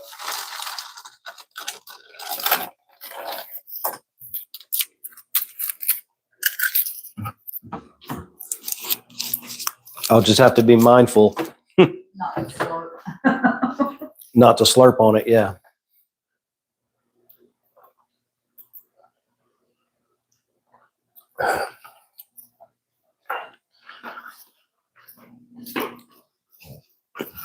Yeah, people love to say that being a content creator is super easy.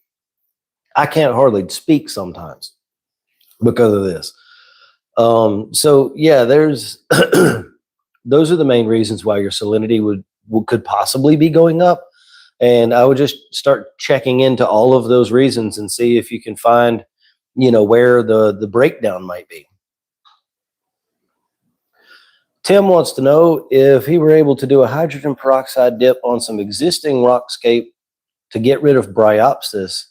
Can I just rinse it and put it back in? Yeah, you can take it out. You can spot treat the bryopsis with the hydrogen peroxide, shake it off, rinse it off really well in some old salt water. So at the same time, do a water change. Use the old salt water to rinse the rocks and put them right back in the tank. Absolutely. I've done it 100 times. Rainwater is okay for making salt water. It really depends on where you live in the world.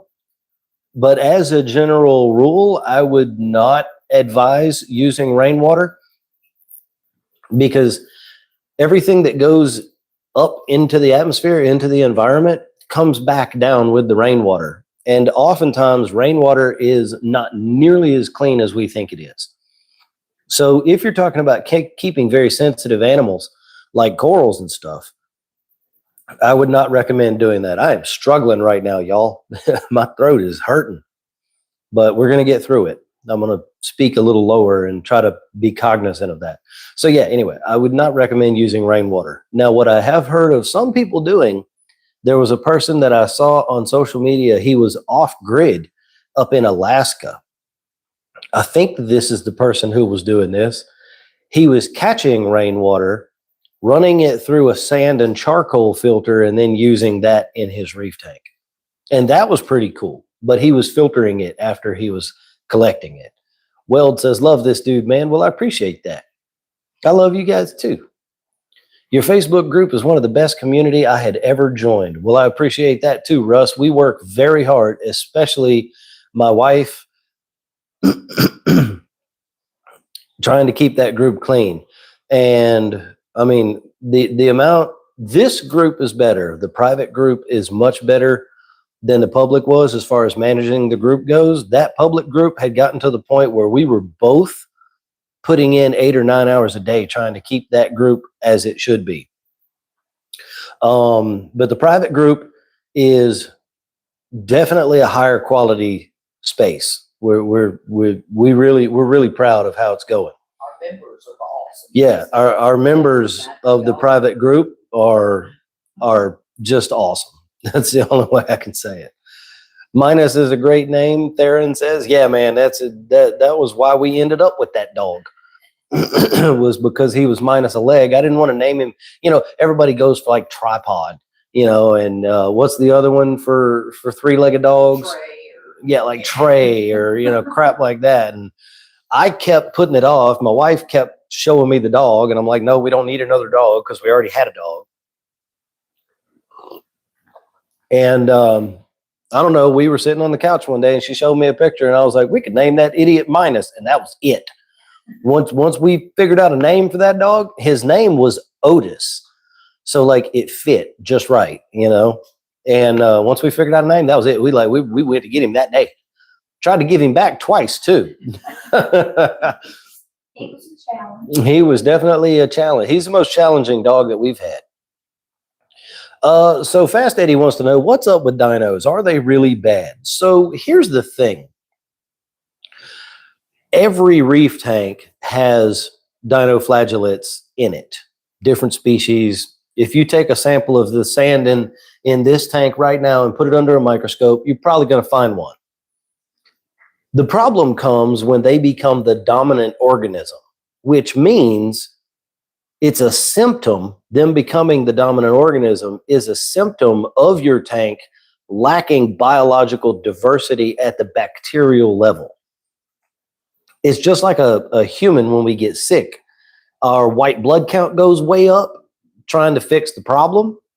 That's probably not a good analogy, but in the same sort of mindset, when the microfauna in the tank and the bacteria in the tank are lacking, the dinos can become the dominant organism, and they are toxic. Some of them are more toxic than others. They can kill your cleanup crew. They can kill fish. They can kill corals that consume them. So yes, they can be that bad, and they are sometimes very difficult to beat them back and get the bacterial biome back into a balance where they are not dominant anymore. It can be a struggle, but yeah, I don't really know what else to say about it, but that, yeah, that's pretty much it. John says, what did you learn at Reef Retreat? Thanks for all you do. Well, I appreciate that. We learned a lot of stuff at Reef Retreat. It way more than we could go into here in the one stream. But one of the things that I learned is that all zooxanthella are not the same. There are many species of zooxanthella, and that's the symbiotic organism that's found within the tissues of the coral that actually do the photosynthesis. See, corals themselves don't do photosynthesis. Corals have a symbiotic organism living on them that does the photosynthesis. And that organism, after it's finished with the photosynthesis, the waste that it releases feeds the corals. I have got a hair tickling my nose. I'm so sorry.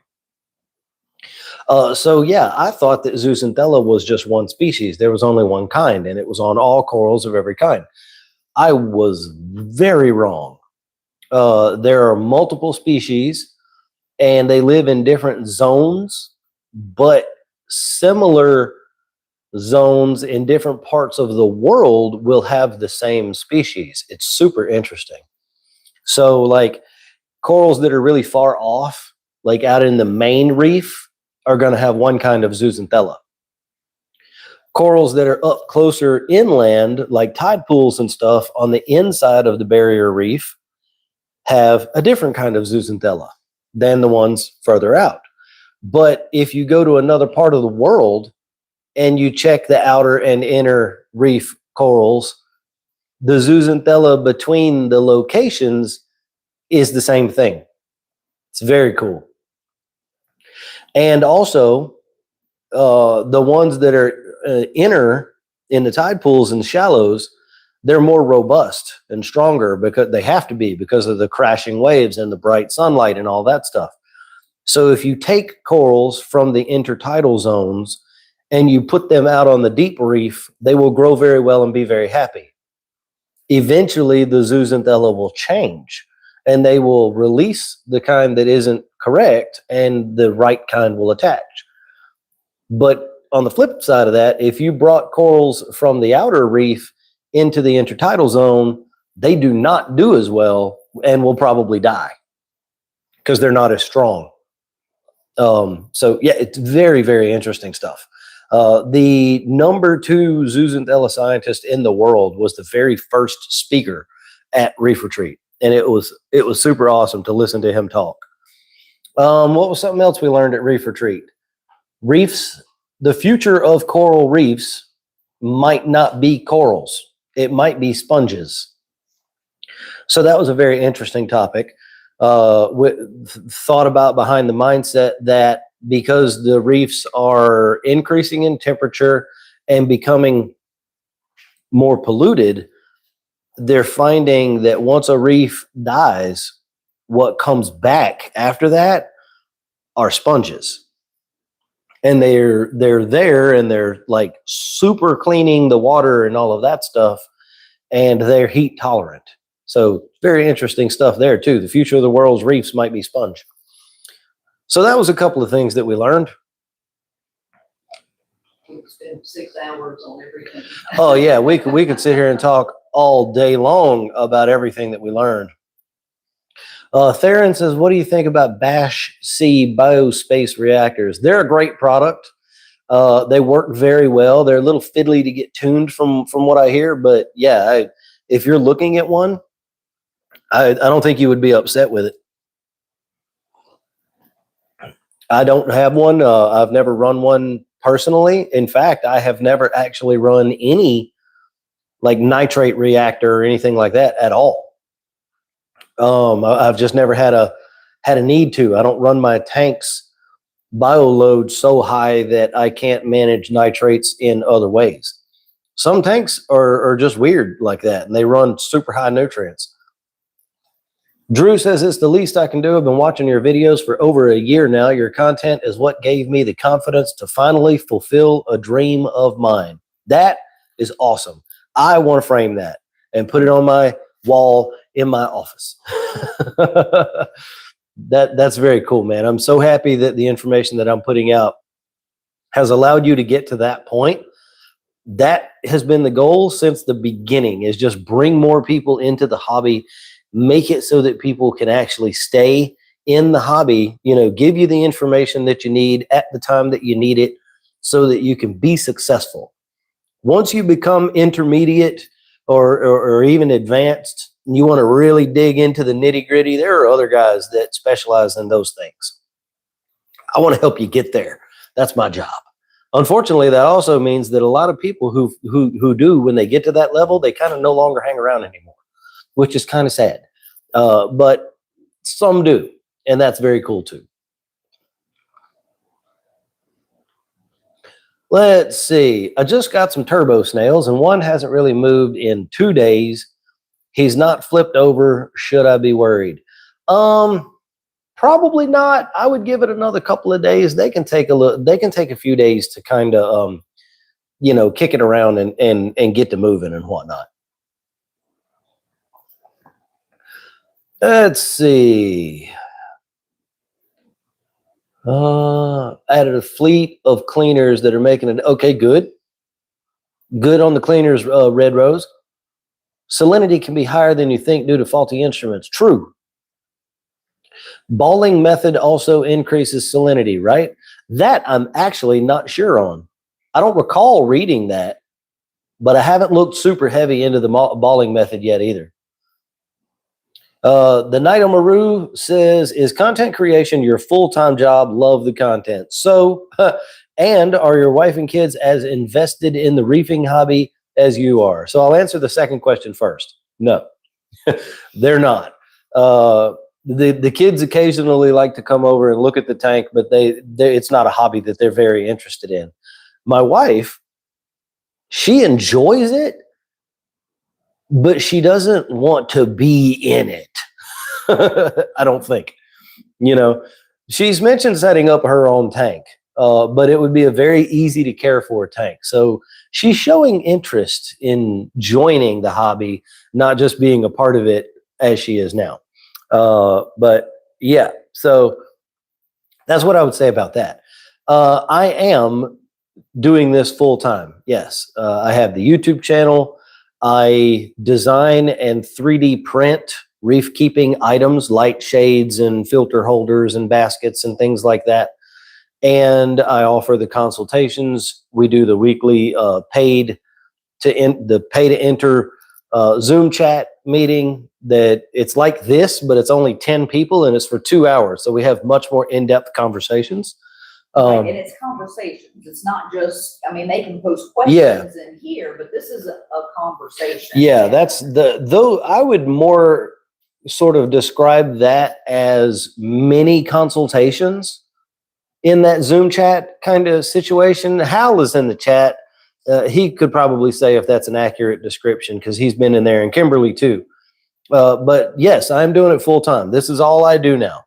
And it is way more work than people even have a clue about. We regularly put in easily full-time hours every week, sometimes way more than full-time hours, like way more.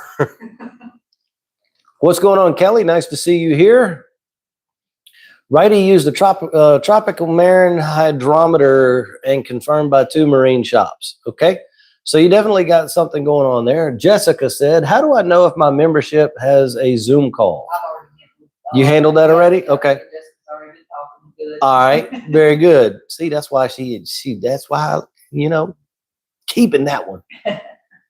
Also, how deep is your sand bed? Needs to be pretty deep for a tube worm, right? My sand bed is 2 to 3, maybe 4 inches here or there. But yeah, you do want a decently thick sand bed for feather dusters and stuff like that. 2 inches usually gets the job done. Anytime I see someone being bullied on other groups, I DM them to join your private group. Just do it in public. Don't even DM them. Just say it in the group. No, I appreciate that. We have a lot of people who have come over to our group because others see people getting bullied or treated like crap, and they're like, hey, go join Reef Rookies with Logan. That crap doesn't happen there. And we do our best to make sure it doesn't happen. If you see it, let us know. Yeah, if you see it in the group, report that to admin. Let us know. We'll handle it almost immediately. We have 11 moderators Yeah. and admins. Like, somebody's gonna be available to take care of it if you see it. Yeah. Let us know. Hal said, good luck. The members Logan mentioned are more technical than me, so I would ask the Facebook forum as well. Teal green. Y'all must have been talking about something else. Can dinos be the cause of BJD? Interesting. I don't have enough knowledge about the biology to know if they could be the cause. However, what we now know about BJD, which is brown jelly disease for anybody who doesn't know, it's a thing that happens to corals. BJD is not just one bacteria. It is a slurry of organisms that are usually safe in the correct population and have become virulent and are blooming in population past where they should be. So basically, they're the good bacteria that normally lives within the coral, but they're exploding in population, so they've become a problem. There are also protozoans that show up that start eating healthy coral tissue when BJD is actively on a coral. So it's multiple things going on at the same time, which usually results from an injury of some kind or some sort of a stress event that the coral goes through. It is plausible that having dinos in the tank that are toxic, that start getting on the coral and irritating it, could cause that problem, maybe? It's a deep question, really, to think about. I could potentially see how it could become a problem, you know. And now, will dinos actually cause it just by being there? I can't say. So, yeah, pretty cool question, that one. Thanks for saying zooxanthella are organisms. Most people say they're algae. They're dinoflagellates, so protists and not algae. Absolutely true. Yes. It helps a bit. I studied science when I was in college. That was thunder. Yeah. Yeah, we might be getting some weather. Can you top off my coffee? Yeah. Thank you. So I have a bachelor's of science it's in general studies, but the concentration is all of the natural sciences because I couldn't decide what I wanted to be when I grew up. So I went through microbiology and molecular bio and biochem and even medical lab technician and a whole bunch of other ones, ecology and botany and all of that. So my degree is in the sciences. So that does help me sometimes when I read things like that. I can retain them a little better. But yeah, let's see. Never seen a pink one. Would love another one in pink. Oh, you guys are talking about symposium corals. Very cool. Weld says, I hate cleaning sand. Yes, me too. Jessica wants to know what's a good skimmer for a 36-gallon bow front. And then Hal mentioned the product list on the website, which is true. I have an Amazon product recommendations list, and there are some skimmers in there that I would recommend. I haven't had a chance to look. You messaged me about that the other day and said what your budget was. I'm trying to think back that falls within that price range. There ain't many.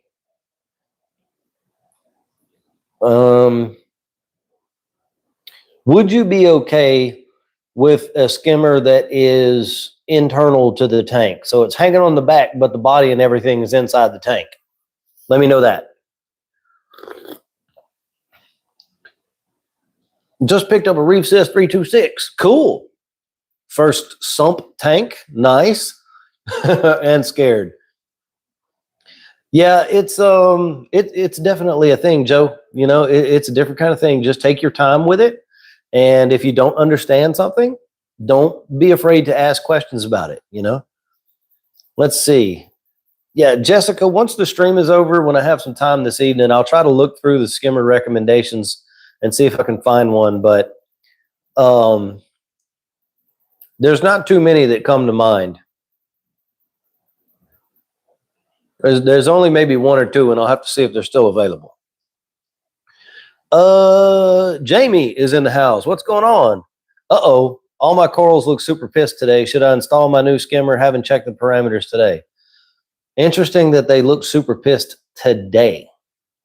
Yeah, you could go ahead and put the skimmer on, kick it on, because it could be a pH thing. pH could have dropped last night a little bit too low, because you're not running the skimmer yet on your system. And so yeah, go ahead and put it on, get it going, turn it on, and see if things pick up a little bit. Let's see. Have you heard of elephant slugs eating corals? I have some huge ones that are really good at eating algae, but they also eat branching GSP. They leave all the other corals alone, though. I have never heard that. Elephant snails are really cool, and I really want some. But I've not heard of them eating corals. However, there's a lot that we don't know about the animals that we have in this hobby. So it doesn't surprise me that you are experiencing that, but it isn't something that I've heard of before. Tanner said, I'm back. Where'd you go? I don't know. I was here a few weeks ago. Don't know if you remember me, but I was asking questions about a 10-gallon. I remember your name. I don't remember what we were talking about. Sean says, might sound funny, but sometimes if my sales haven't moved, I pick them up and give them a sniff. Oh, no, it ain't funny at all, but be prepared for what you're going to get on the other end of that. A dead snail is one of the worst, most revolting smells that you'll ever smell, especially if it's a big one. I had some top hat trochus in this tank for a while, which I probably need to add some cleaners and touch my cleaner crew up again. But I had one, no, it was a zebra snail, and it was about 3.5 inches around, and that thing died, and I picked it up and sniffed it to make sure that it was dead, and I don't think I've been the same since. I'm pretty sure I died. Not to be confused with centipedes, which smell like cilantro. Not to be confused with a centipede, which smells like cilantro, according to our 22-year-old. And also Albert Angulo. He said they smell like cilantro as well. Hal said, I would say many consultations, sort of classroom. It is 2 hours packed full of all kinds of info. I'm like 10 minutes behind the chat. Oh my God. Zoom chats are amazing. More in-depth information, education, and answers to questions I didn't even know I had. Well, I appreciate that. Thank you for those comments, you too. Bike Life wants to know how to beat the ugly phase. That depends on what you have happening in your ugly phase. Typically, what we consider the ugly phase is a diatom bloom, which is usually going to burn itself out in a couple of months, maybe 6, 8, 10 weeks, 12 weeks, something like that, because they consume all the silicates in the water and then they die back in population. That's typical. It's really hard to know without knowing what's in your tank. So if you're in my private Facebook group, post a picture of what you're seeing and kind of where the tank's at and what the water parameters are, and we'll see if we can ID it for you and tell you what to do. If you're not in the group, join the group and then do that. Make sure you answer the questions and agree to the group rules. Every single person who gets in the group is hand vetted with a background check from my wife. I'm just kidding. We don't do background checks. It almost came to that. But no, each person is hand vetted. So that's why the group is of the quality that it is now. Yeah, those questions and agreeing to the rules. There's 2 questions. 2 questions, and you have to check the rules. Check that you the check box. Yeah. So yeah. And those have to be done before, there's no getting in if you don't do those. Yeah, not getting in unless you do that. Caleb says, temp. What's too cold and too hot, and why is 77 to 78 the general consensus? Because the most people have had the most success at that temperature range, 77 to 78. We are finding now that a lot of people are running our tanks cooler than that. I run mine at 76. A couple of the coral farmers that I've seen here recently are running theirs at 74. So there may be something to that. The theory, and it is just a theory at this point. It's not even it's not even a hypothesis. It's just a theory. Is that lower temperatures slow down bacterial metabolism, and especially for pathogens. So pathogens don't reproduce as quickly. They can die off or get eaten by pathogen eating things or whatever faster at the lower temperatures, and you might have less problems with your tank. It has not been studied long enough for anybody to know if that's absolutely the case or not. But I will tell you this, my tank is running just fine at 76, and I have seen other people's tank running a little lower than that, and they're fine too. But the majority of people run their tank 77, 78, 79, and it just works. You know, that's what it comes down to. It definitely doesn't cause any problems. It gives you a couple degrees either up or down for the tank to move if it needs to, and it's okay. Excuse me. But yeah, thank you for everything you do. I'm wondering if my choice to use Hawaiian black sand in my 32-gallon was a bad idea. Will it affect what I can use for my cleanup crew or having a goby and pistol shrimp? No, the only issue really that people generally have with Hawaiian black sand is that there are magnetic particles in that sand, which means iron. And sometimes it can stick to your magnets and scratch your glass and stuff like that. But the animals that sift the sand or live in the sand bed, they're not going to be affected. They're going to be just fine. Thanks for information. Wishing you the best from the Netherlands. I'll drop by more often. Loving the vibe. Well, happy to have you here. Thank you so much for stopping by. Righty wants to know, what is the right amount to do an iodine dip? Depends on what you're doing. If you're just dipping corals just to add a little bit of health and wellness to the corals, you don't have to hit it, nail on the head kind of thing. I usually dip corals in a half-gallon critter keeper box, and I'll put 1 whole milliliter, like one of the eyedroppers in there with it, just kind of stain the water lightly yellow tinted, and that's good enough. If you're doing iodine dips for pathogens and stuff, I would recommend checking on the Humble Fish website and just Google Humble Fish iodine dip, and you'll probably find some people who have done some better research on exactly how much to put in the water for different things. I'm just guessing here, but yeah. Jessica said 130. I don't care if it has to be inside the tank or hanging off the back or the tank, whichever works best and was in my budget. Look up the Ice Cap K1. What size is your tank? I think you got a 75 gallon. No, 36. Ice Cap K1 Nano. Look up that skimmer on my list. It's on my Amazon list on my website. Check that one out. It might be within your price range, and it would be a good choice. I like Ice Cap skimmers. They work very well. I've heard good things about the Nano. They also have the K1. Actually, I think that one, can you look that up? You're already there.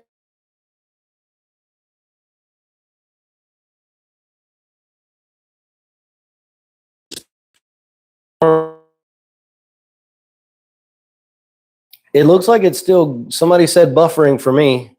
Okay, see, I'm not even getting that. You're not in chat? Can anybody hear me right now? Is the stream? I'm gonna try to get on the stream on my phone. It was off long enough for us to have lost the. Yeah, we lost the router. I switched over to data. See if I can get on it on my phone. I can switch to data. Other people are still connected. Okay.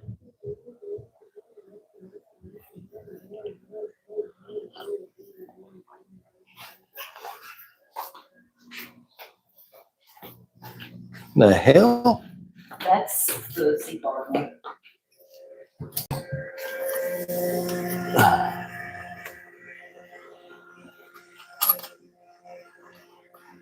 Did it come back yet? I have explanation by Wi-Fi and. Oh, Hal Green says you were back at 100%. Are we back? Can y'all hear me? You're back now. You might have to refresh your page, baby. We just lost power and the storm is getting worse. So I had to swap over to data, which unfortunately I'm not going to be able to stream with. So we're going to have to go ahead and end it here. I apologize, everybody. We still don't have internet back yet. I appreciate everybody stopping by. If you're even able to see this right now, thank you so much for joining the stream, but I can't continue the stream in this sort of situation with our internet going in and out and all that stuff. So I'm going to have to go ahead and end it. I hate that, but it's thundering, and when we lose power like this, we're probably going to end up losing power again. So anyway, let's go ahead and Well, okay. What? No, I'm back up, but I mean, if it goes, I say keep going. Okay, we're gonna see. Hang on, Yeah. we're gonna see if it's gonna work. Yeah. Hang on, everybody. The internet's coming back up, it looks like, so. Yeah, let's see if the internet restarts, and sometimes it does that just one time and then it comes right back up. yeah, sometimes like she was saying, sometimes it does it just once. Hang on, I'm trying to get my phone reconnected.